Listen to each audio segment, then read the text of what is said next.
A gunshot echoed through the dusty plains of Leavenworth, Kansas, in 1876.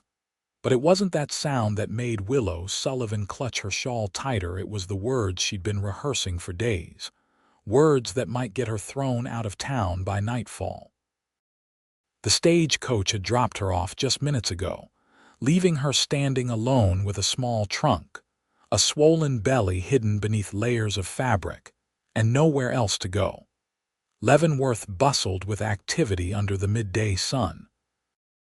Men in dusty boots strode purposefully between the saloon and general store, while women with parasols hurried to finish their errands before the afternoon heat became unbearable. Willow drew a deep breath and headed toward the weathered sign that read, "Sullivan's Boarding House," the establishment her late aunt had left her in a letter that had arrived 3 months prior, just when Willow had discovered her condition.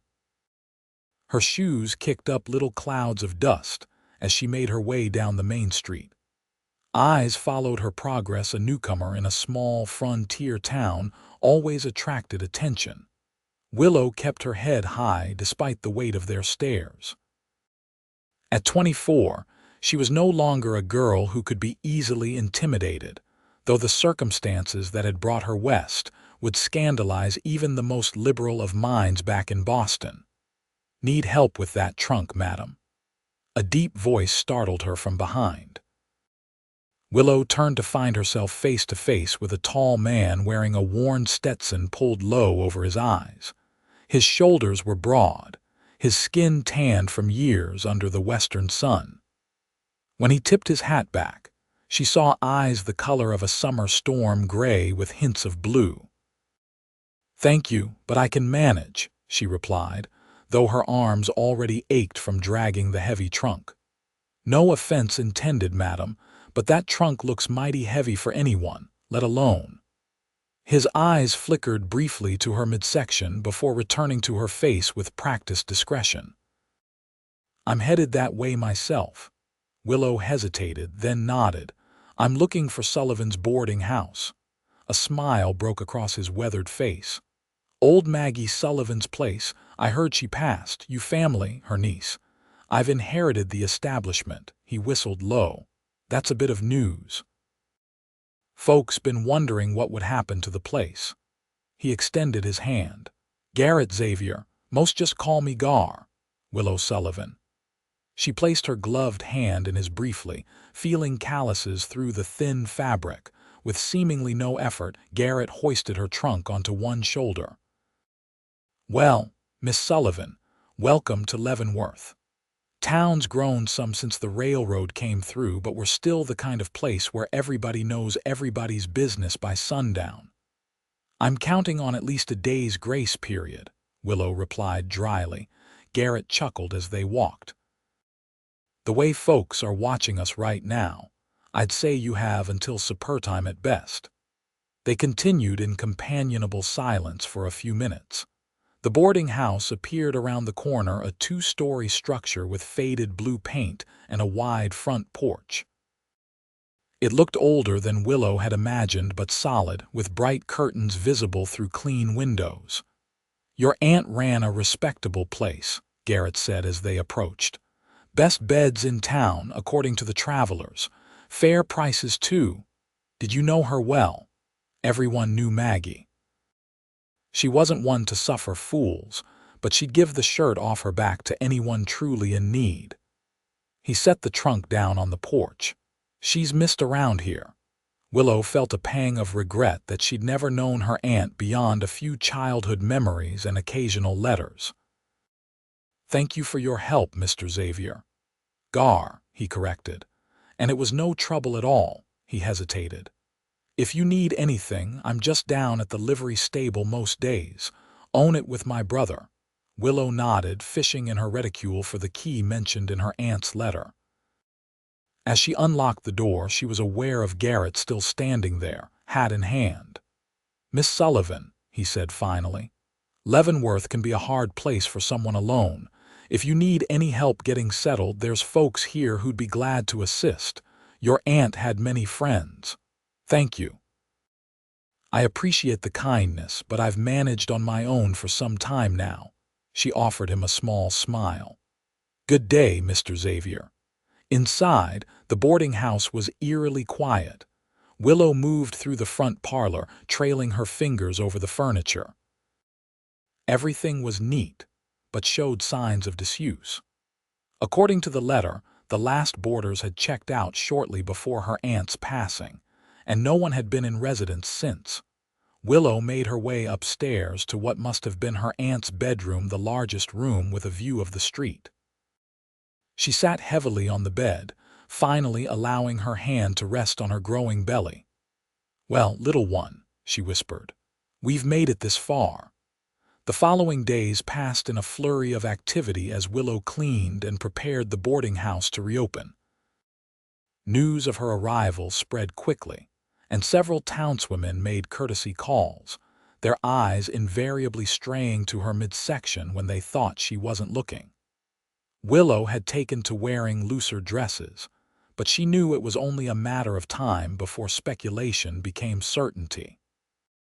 On her fourth day in Leavenworth, Willow was sweeping the front porch when she saw Garrett Xavier approaching, leading a magnificent chestnut horse.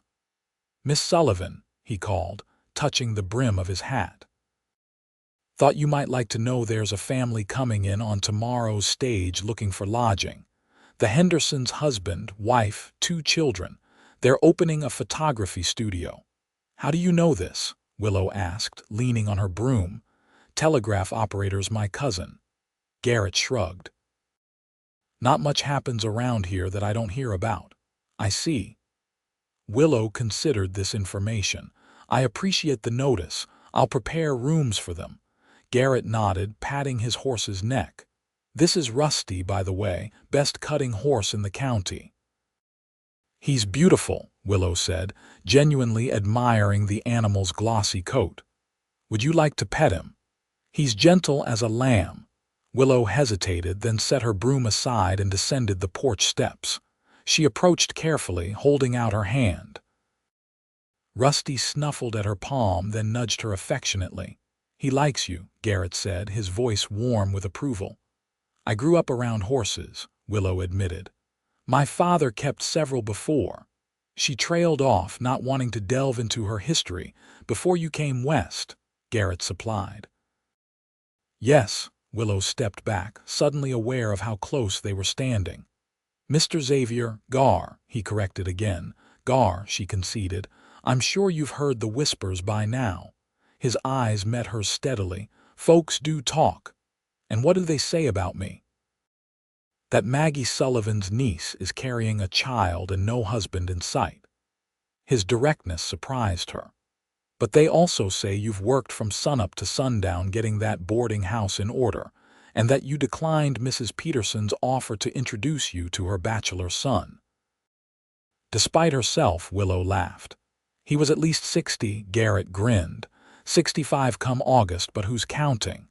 His expression grew more serious. "Miss Sullivan, your business is your own, but if anyone gives you trouble, you let me know." "Why would you do that for a stranger?" "Because your aunt once gave me and my brother a place to stay when we first came to Leavenworth with nothing but the clothes on our backs and dreams of starting a livery." He shrugged. "Maggie didn't judge us by our circumstances, just our character. Seems only right to extend the same courtesy to her kin." Willow felt a lump form in her throat. "Thank you. Don't mention it." He tipped his hat. "I should get back to work. Just wanted to let you know about those potential boarders."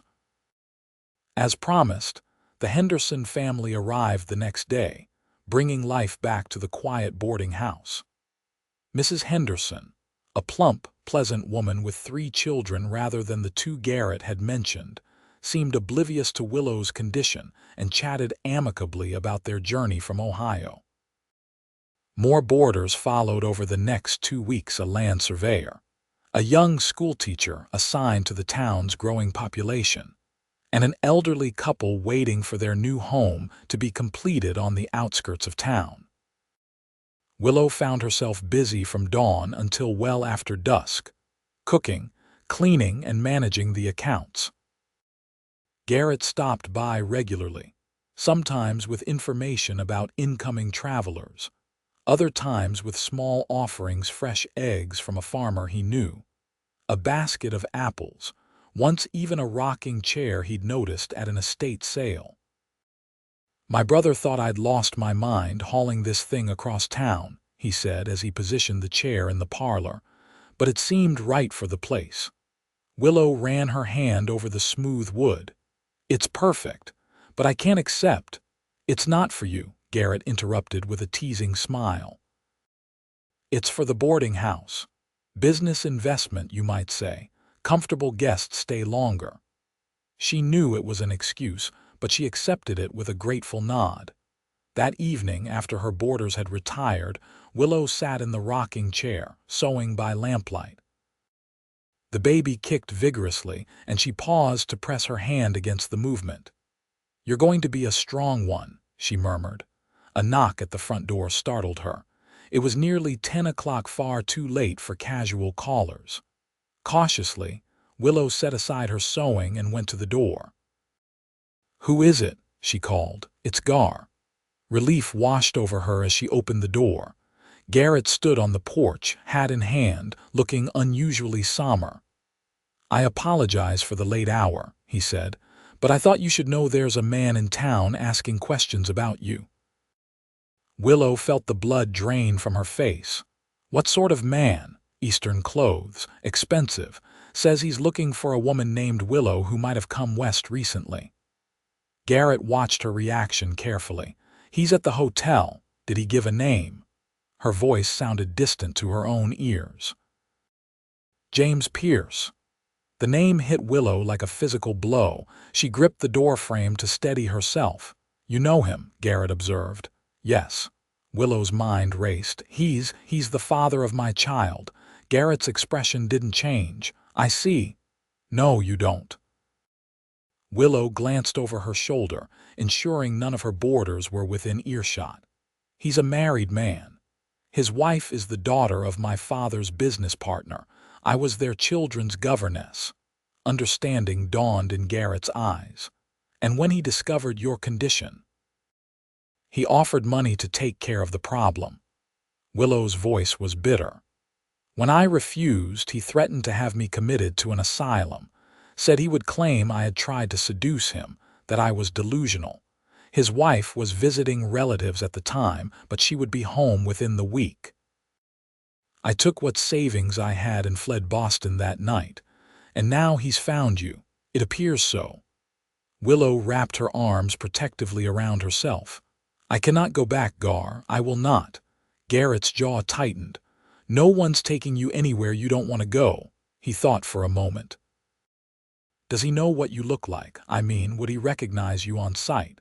"Yes, of course." "Then staying here isn't safe. He'll come looking as soon as he hears about the new proprietor of Sullivan's boarding house." "Where can I go?" Panic edged into her voice. "I have nowhere else." Garrett considered this. "My family has a small cabin about 10 miles outside town. It's not much, but it's private. You could stay there until we figure something out. I'm not leaving you to face this alone, Miss Sullivan." His gray eyes held her steadily. "Get whatever you need for a few days. I'll bring the wagon around back." Within the hour, they were traveling under the light of a full moon, the wagon loaded with essentials and Willow's most valuable possessions. She'd left a note for her boarders explaining that a family emergency required her immediate attention, and that her assistant, a complete fabrication, would be arriving the next day to manage things in her absence. "I hate lying to them," Willow said as they rode. "They've been nothing but kind." "Sometimes a lie serves a greater truth," Garrett replied. "Your safety matters more than social niceties right now." The cabin was as Garrett had described, small but solid, set in a clearing surrounded by cottonwoods.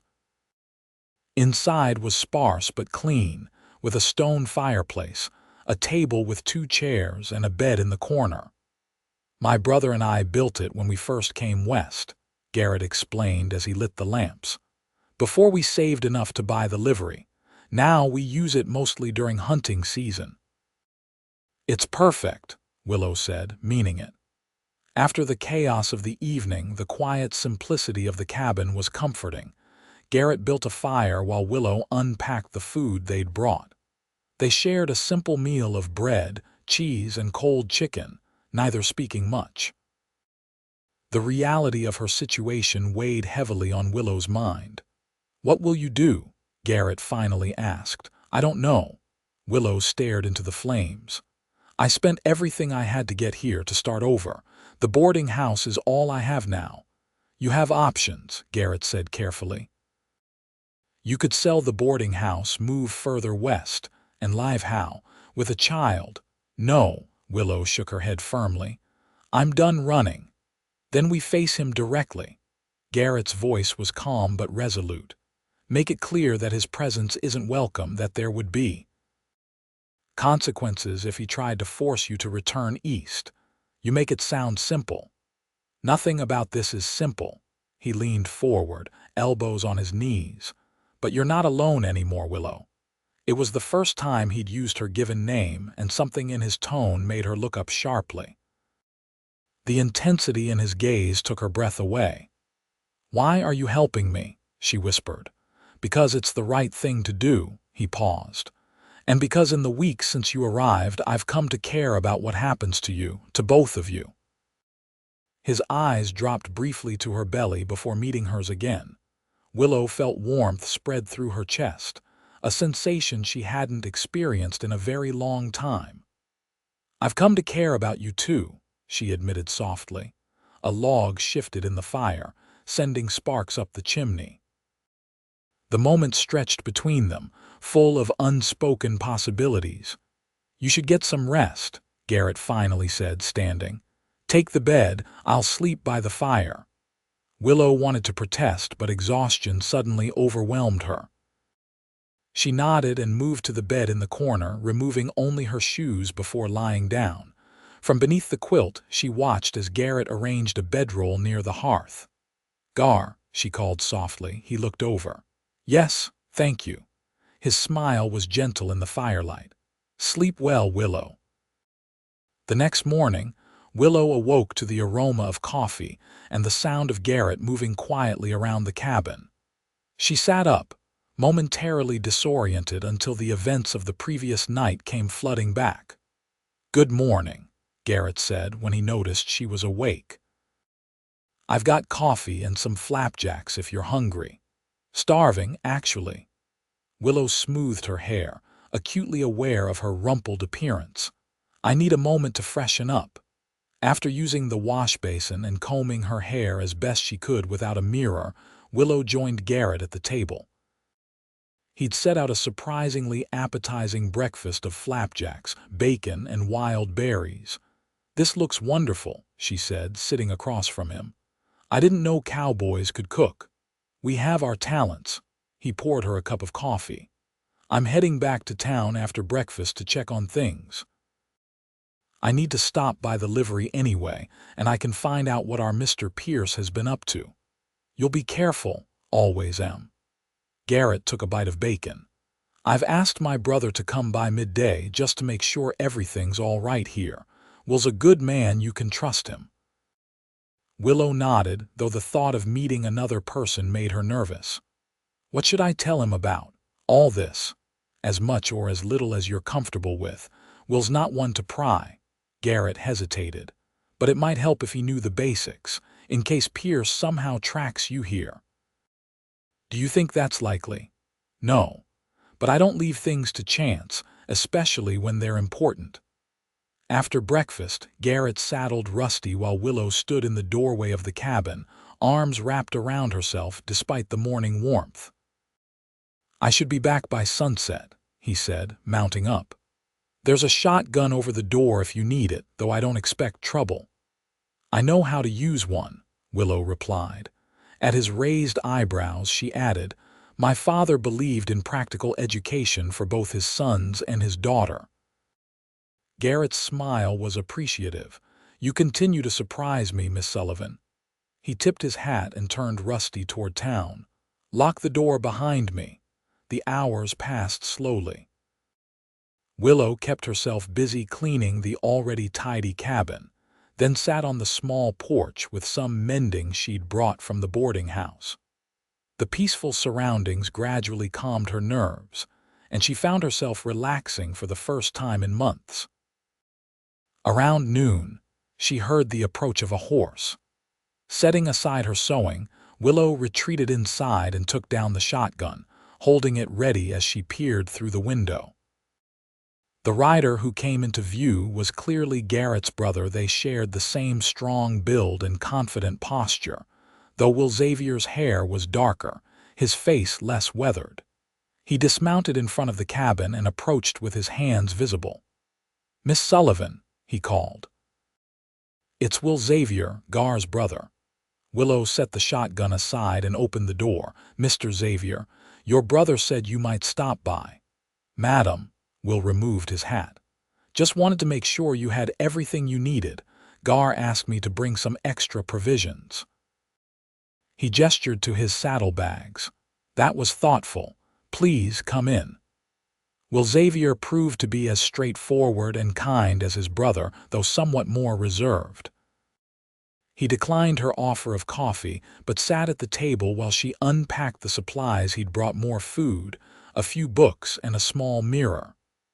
"Gar thought you might want this," Will said, nodding to the mirror. "Said a lady shouldn't be without one." The thoughtfulness of the gesture touched Willow. "Your brother is very considerate. Always has been," Will agreed. "Even as a boy, he was the one looking out for everyone else." He studied her for a moment. "He's taken quite an interest in your situation." Willow felt herself blush. "Mr. Xavier, Will, please. Will, your brother has been nothing but a gentleman." "I didn't suggest otherwise." Will's expression softened. "My brother's a good judge of character. If he's going out of his way to help you, there's a reason." "There's a man in town looking for me," Willow said, deciding honesty was the best approach. "Someone from my past who means me harm." Will nodded. "Gar mentioned as much. This man, he's the father." Willow's hand went instinctively to her belly. "Yes." "And I take it he's not looking to make an honest woman of you. He's already married," Willow replied bitterly. "And would rather see me locked away than acknowledge his responsibility." Will's expression darkened. "Some men don't deserve the title." He stood, replacing his hat. "Well, Miss Sullivan, I should get back. But you should know Gar and we look after our own. And it seems you've become one of ours." After Will left, Willow found herself contemplating his words. She'd been alone since fleeing Boston, carrying not only the physical burden of her pregnancy but the emotional weight of betrayal and fear. The idea that she might now have allies, people willing to stand with her, was almost too much to hope for. The afternoon stretched on. Willow tried reading one of the books. Will had brought a collection of Tennyson's poems, but found herself unable to concentrate. As the sun began its descent toward the horizon, anxiety crept back in. What if James had somehow followed Garrett? What if he had already gone to the boarding house and discovered her absence?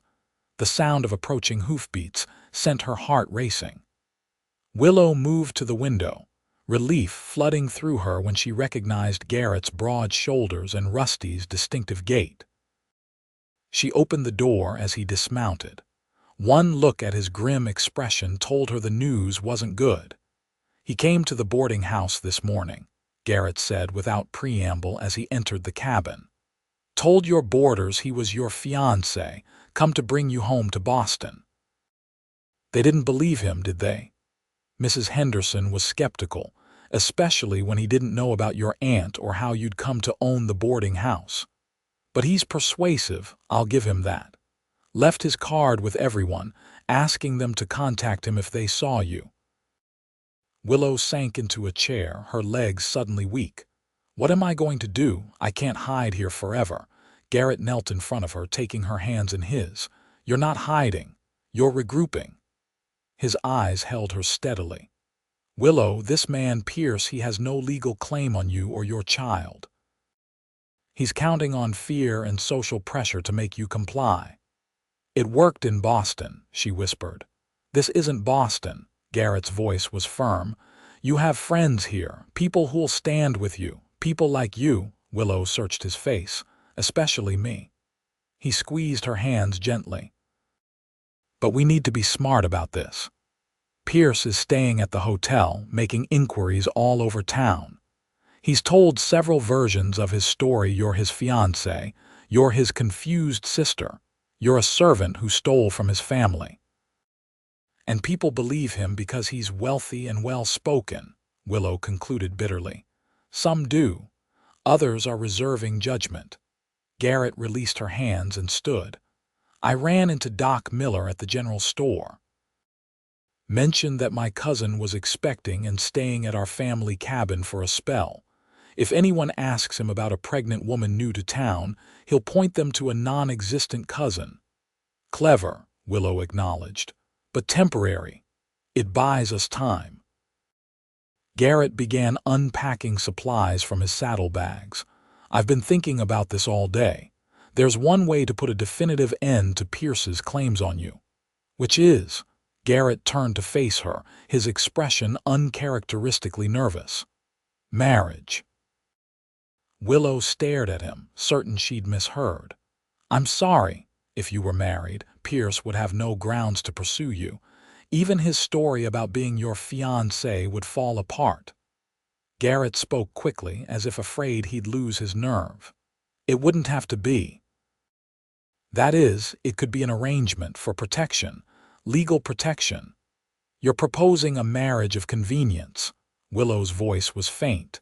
I'm proposing a solution, Garrett corrected. One that protects both you and your child.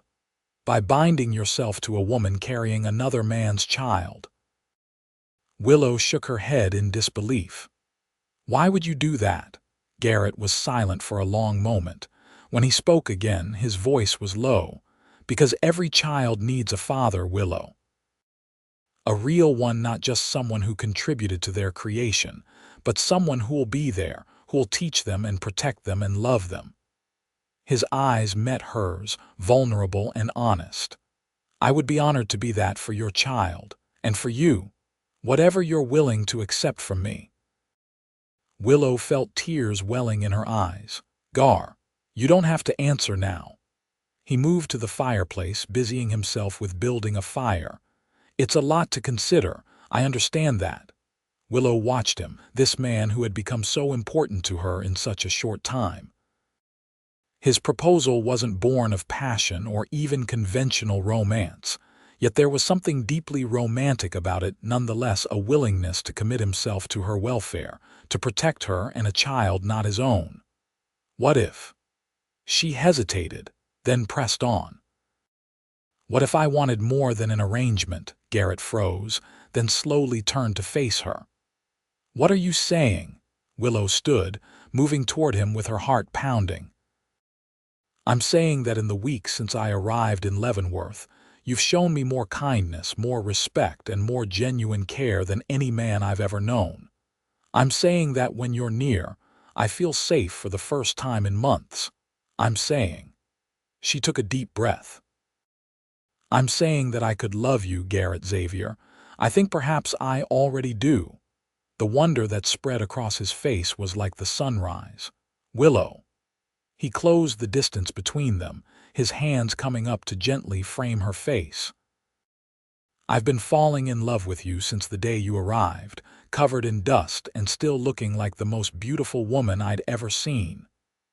Their first kiss was gentle, almost reverential. When they parted, Willow rested her forehead against his chest, listening to the steady beat of his heart. Is that a yes to my proposal? Garrett asked, his voice rumbling under her ear. Willow looked up at him, suddenly serious. Before I answer, you need to understand what you're taking on. This child will be mine in every way that matters, Garrett finished firmly. I don't care about blood or circumstances, Willow. I care about you, and I'll care about this baby because it's a part of you. Tears spilled down Willow's cheeks. Then yes, I will marry you. They were married 2 days later by a justice of the peace in the neighboring town of Lawrence, with Will and his wife Sarah as witnesses. Willow wore a simple blue dress that Sarah had altered to accommodate her pregnancy, and Garrett wore the only suit he owned, purchased years earlier for his parents' funeral. "Not exactly the wedding most women dream of," Garrett said apologetically as they drove back to the cabin that would be their temporary home. Willow, her hand resting comfortably in his, smiled. "It was perfect. It was ours." They decided to delay their return to Leavenworth until they were certain James Pierce had left town. Will reported that the man had been becoming increasingly frustrated and belligerent, alienating even those who had initially been sympathetic to his stories. A week after their wedding, Garrett rode into town to find Pierce finally gone, having boarded an eastbound train the previous evening. "He left a letter for you at the boarding house," Garrett told Willow that evening. "Mrs. Henderson gave it to me." Willow stared at the sealed envelope Garrett held out. "Did you read it?" "No. It's addressed to you." With trembling fingers, Willow broke the seal and unfolded the letter. James's elegant handwriting filled the page. "Willow, I have spent considerable resources tracking you to this frontier backwater, only to find you've managed to disappear yet again. I cannot waste more time on this pursuit. Know this. I deny any connection to the child you carry. Should you ever attempt to contact my family or make claims against me, I will ensure you regret it. I have instructed my solicitor to send a draft for $500 to you in care of the boarding house. Accept it as final payment for any perceived obligation and confirmation that our business is concluded." James Pierce. Willow handed the letter to Garrett, watching his expression darken as he read. "At least he's gone," she said when he looked up, "and apparently willing to stay gone. For a price," Garrett growled, as if $500 could buy his way out of responsibility for his own child. "It doesn't matter anymore." Willow placed her hand over his. "Our child will have a father, a real one, as you said, the best one I could imagine." The tension in Garrett's face eased. "Our child," he repeated, covering her hand with his. "I like the sound of that." They returned to Leavenworth the next day, Willow riding proudly beside her husband in the wagon. News of their marriage had preceded them, thanks to Will, and the town's reaction was mixed but generally positive. Maggie Sullivan had been well liked, and many extended that goodwill to her niece and new nephew by marriage. The boarding house continued to thrive under their joint management. Garrett maintained his work at the livery, but spent evenings and weekends helping Willow with repairs and improvements to the aging building. Together, they transformed the attic into a comfortable apartment for themselves, leaving the second-floor rooms available for boarders. As Willow's pregnancy progressed, the town's initial gossip faded. The schoolteacher who boarded with them, Miss Emily Jenkins, became a close friend, often sitting with Willow in the afternoons to help with mending or simply to provide company when Garrett was working. "You're fortunate, you know," Emily remarked one October afternoon as they sat shelling peas on the back porch. "To have found a man like Garrett." Willow smiled, watching her husband across the yard as he repaired a loose board on the fence. "I know. Sometimes I can hardly believe it myself." "It's rare," Emily continued thoughtfully. "A man willing to love another man's child as his own. The baby is his," Willow said firmly, "in every way that matters." In early November, as the first snow dusted Leavenworth, Willow went into labor. Garrett paced outside their bedroom door while the midwife and Emily attended her, his face growing increasingly worried as Willow's labor stretched into its 12th hour. "Women have been doing this since the beginning of time," Will reminded him, having arrived with Sarah to lend support. "She's strong, Gar. She'll be fine." When the baby's first cry finally pierced the night, Garrett nearly collapsed with relief. Minutes later, Emily emerged, her face tired but beaming. "Congratulations, Mr. Xavier. You have a son." Garrett entered the bedroom to find Willow propped up against pillows, her face exhausted but radiant, a small bundle cradled in her arms. "Come meet your son," she said softly. Garrett approached the bed with reverence, sitting carefully beside her. When she placed the infant in his arms, he felt his heart expand with a love so powerful it nearly overwhelmed him. "He's perfect," he whispered, taking in the tiny features, the shock of dark hair, the miniature fingers that curled reflexively around his own. "Absolutely perfect." "What shall we call him?" Willow asked, watching them with shining eyes. Garrett considered for a moment. "Benjamin, after my father, Benjamin Xavier." Willow nodded. "It suits him."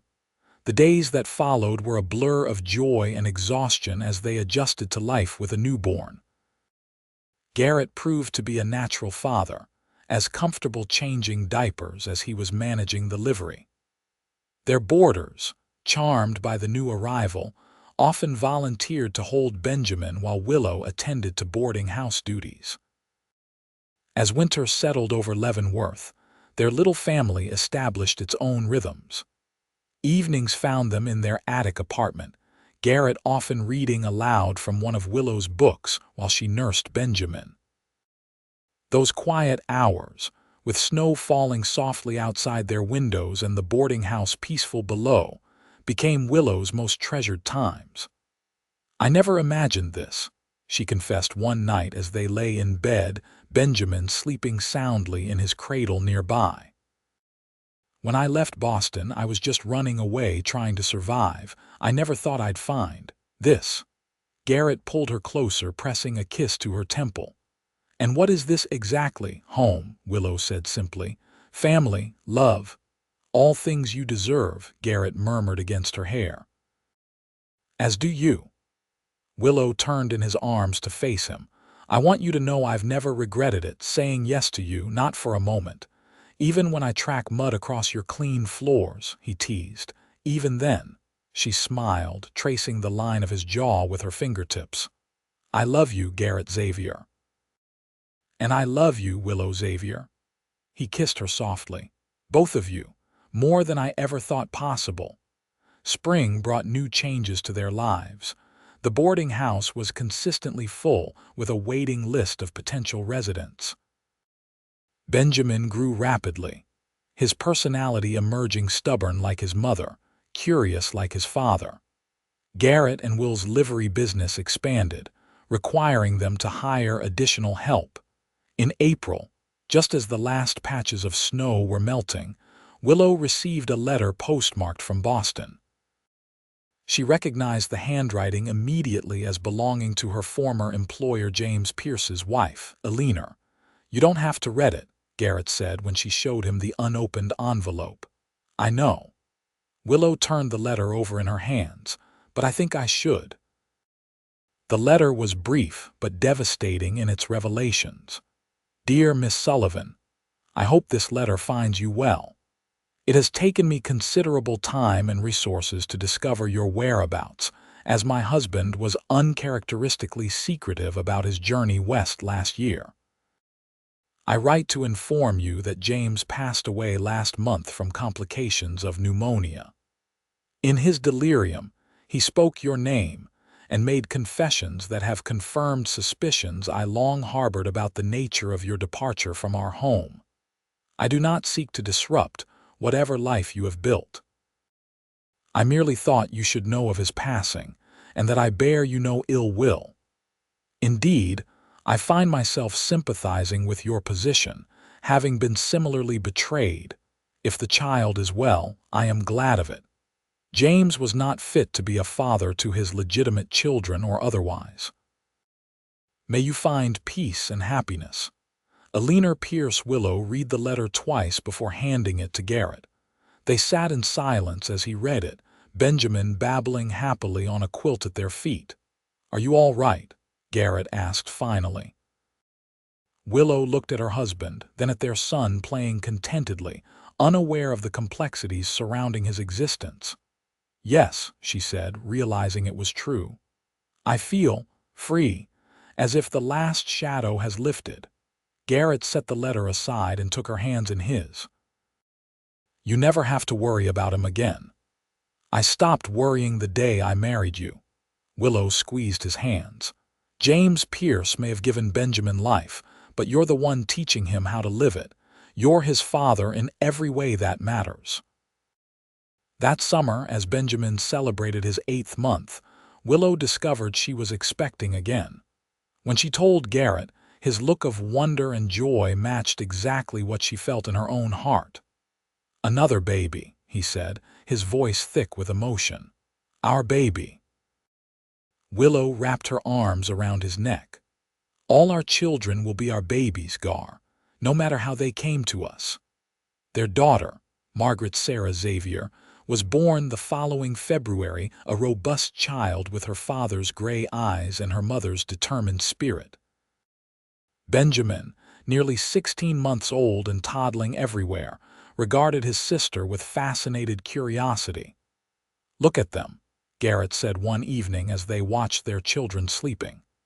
"Did you ever imagine we'd have all this?" Willow leaned into her husband's embrace. "Not until you showed me it was possible." As the years passed, their family and business continued to flourish. They expanded the boarding house, adding a new wing with additional rooms. Garrett and Will's livery became the largest in the county, known for its fair prices and quality stock. Benjamin grew into a thoughtful, intelligent boy with his mother's love of books and his father's affinity for horses. If anyone in Leavenworth remembered or cared about the circumstances of his birth, they never mentioned it.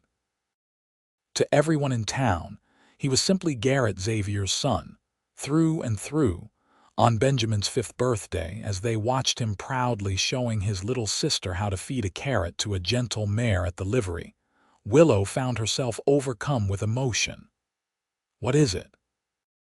Garrett asked, noticing the tears in her eyes. "I was just thinking about that day at the cabin when you proposed." She looked up at him, her heart full. "You said every child needs a father. You were right, but I didn't understand then just how right you were." Garrett drew her close, his eyes on their children. "I meant every word, still do." "I know." Willow rested her head against his chest, listening to the steady beat of his heart. "That's why I love you." In the distance, Benjamin laughed as the horse gently nuzzled his palm, while little Maggie clapped her hands in delight. Willow savored the moment, storing it among her most precious memories, a perfect day in a life that had become more beautiful than she ever dared to dream. That night, as they lay in bed after the children were asleep, Garrett propped himself up on one elbow, studying her face in the moonlight streaming through their window. "What are you thinking about?" Willow asked, reaching up to trace the lines at the corners of his eyes, lines that hadn't been there when they'd first met. "I'm thinking about how one decision can change everything," he replied. "If I hadn't offered to carry your trunk that day." "Or if I hadn't accepted," Willow added. "Exactly." His fingers traced lazy patterns on her shoulder. "Sometimes the smallest choices lead to the greatest happiness." "Are you happy, Gar?" Willow asked, suddenly needing to hear the words. His smile was answer enough, but he gave her the words anyway. "Happier than I ever thought possible. You gave me a family, Willow, a purpose beyond just working and existing. You gave my life meaning." "You gave me courage," she whispered back. "You gave me a home when I had nowhere else to go. You gave Benjamin a father who loves him unconditionally." "That part was easy." Garrett chuckled softly. "He was yours. How could I not love him?" Willow reached up to pull him down for a kiss, pouring all her gratitude, all her love into it. When they parted, she whispered against his lips, "Thank you for choosing us." "Best decision I ever made," Garrett murmured, gathering her close. "And one I'd make again every single day." Outside their window, the stars shone over Leavenworth, the same stars that had witnessed their beginning, a chance meeting between a desperate woman with a secret and a cowboy with a heart big enough to embrace both her and her unborn child. Different paths, different lives, brought together by circumstance but bound now by something far stronger. A love that had transformed them both, creating a family that defied convention but embodied the truest meaning of the word. As Willow drifted toward sleep in her husband's arms, she thought of that fateful day when she'd stepped off the stagecoach, alone and afraid. How far she had come since then, how rich her life had become. The journey hadn't been easy, but as Garrett had once told her, the most precious things rarely came without struggle. "I love you," she whispered, not sure if he was still awake to hear her. His arms tightened around her. "I love you too," he murmured drowsily. "Always will." And in that promise was everything Willow had ever wanted: belonging, security, and a love that saw beyond circumstances to the heart of what truly mattered. Not the beginning of their story, but the life they had built together, day by day, choice by choice. A life that would continue to unfold, page by page. In the book they were writing together, the story of the Sullivan Xavier family, rooted in acceptance, flourishing in love, and growing stronger with each passing year in the heart of Leavenworth.